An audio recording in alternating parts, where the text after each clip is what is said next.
Assalamualaikum Ayah. Waalaikumsalam warahmatullahi wabarakatuh. Bagaimana anak-anak? Sudah siap mendengar cerita hari ini? Sudah, Ayah. Ah. Oke anak-anak, hari ini Ayah akan menceritakan kisah tentang Kisah Nabi Idris alaihi salam dan malaikat maut. Nabi Idris alaihi salam adalah salah satu nabi yang istimewa. Ia hidup sekitar tahun 4533 hingga 4188 sebelum Masehi. Ia mendapatkan julukan dari Allah Subhanahu wa Ta'ala sebagai Asadul Usud atau singa dari segala singa. Julukan itu diberikan karena keberanian dan juga kepintarannya. Ia menguasai banyak sekali ilmu pengetahuan. Ia adalah orang yang pertama kali menciptakan tulisan dan menemukan alat tulis. Selain itu, ia juga pandai menggambar, menjahit, serta ia seorang ahli astronomi. Nabi Idris juga yang pertama kali menggunakan bintang sebagai petunjuk arah, cuaca, dan penentuan waktu yang tepat untuk bercocok tanam. Nabi Idris adalah keturunan ke-6 dari Nabi Adam alaihi salam. Dia adalah putra dari Qabil dan Iklimah, yaitu putra dan putri dari Nabi Adam alaihi salam. Nabi Idris adalah nabi ketiga setelah Shish dan rasul kedua setelah Nabi Adam alaihi salam. Allah Subhanahu wa Ta'ala memerintahkan Nabi Idris untuk mengajak seluruh manusia agar menyembah Allah Subhanahu wa Ta'ala. Saat itu, dia adalah manusia pertama yang menerima wahyu lewat malaikat Jibril ketika dirinya berusia 82 tahun.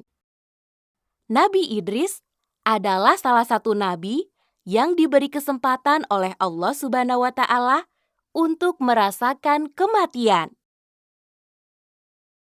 Pada suatu malam, malaikat Israel datang kepada Nabi Idris dengan menyamar sebagai seorang laki-laki.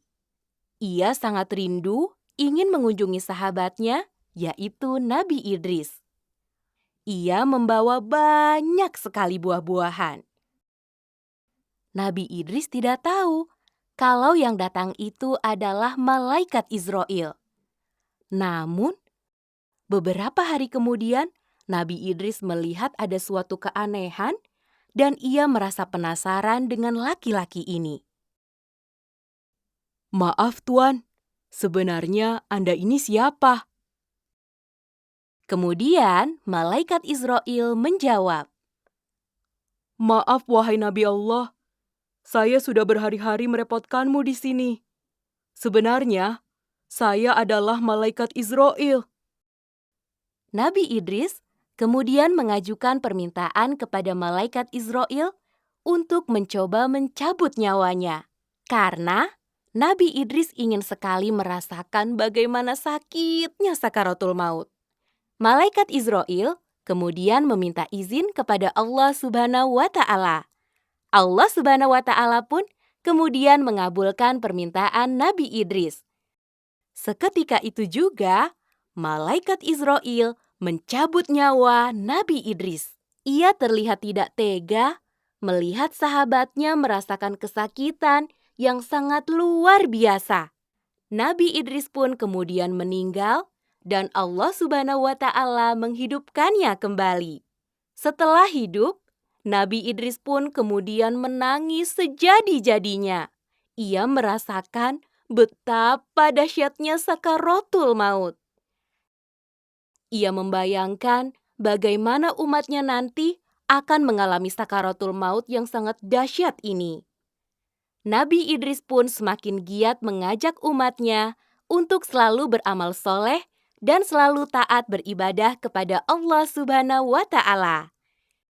Di beberapa riwayat sahih dijelaskan bahwa sampai hari ini Nabi Idris masih hidup di atas langit. Masya Allah,